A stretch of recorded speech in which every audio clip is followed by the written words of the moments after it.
self-imposed curse.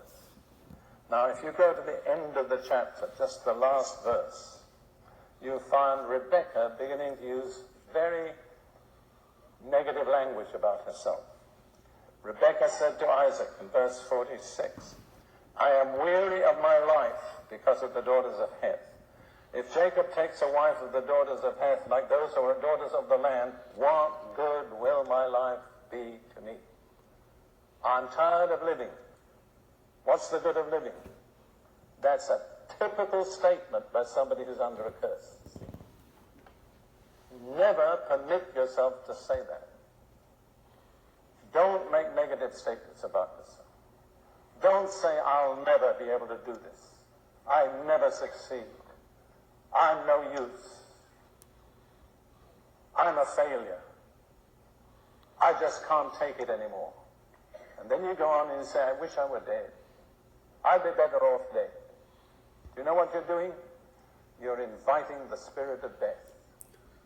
And he doesn't take many invitations. Ruth and I dealt with countless people who needed to be delivered from the spirit of death because they'd invited it. They'd imposed a curse upon themselves.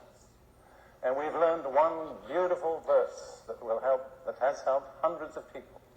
And I'll share it with you. Psalm 118, verse 17. I shall not die, but live and declare or proclaim the works of the Lord.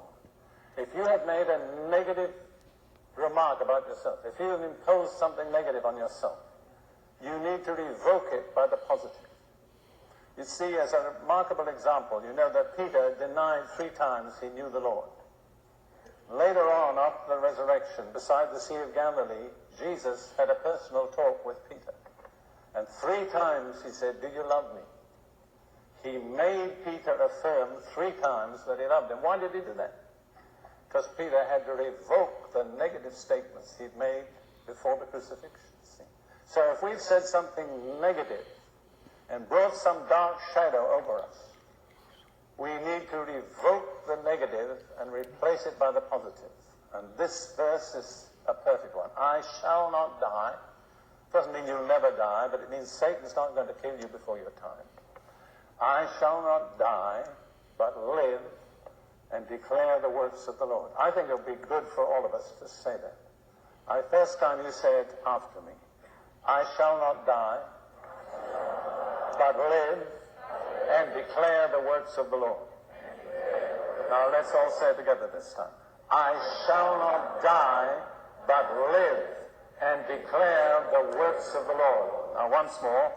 I shall not die, but live and declare the works of the Lord.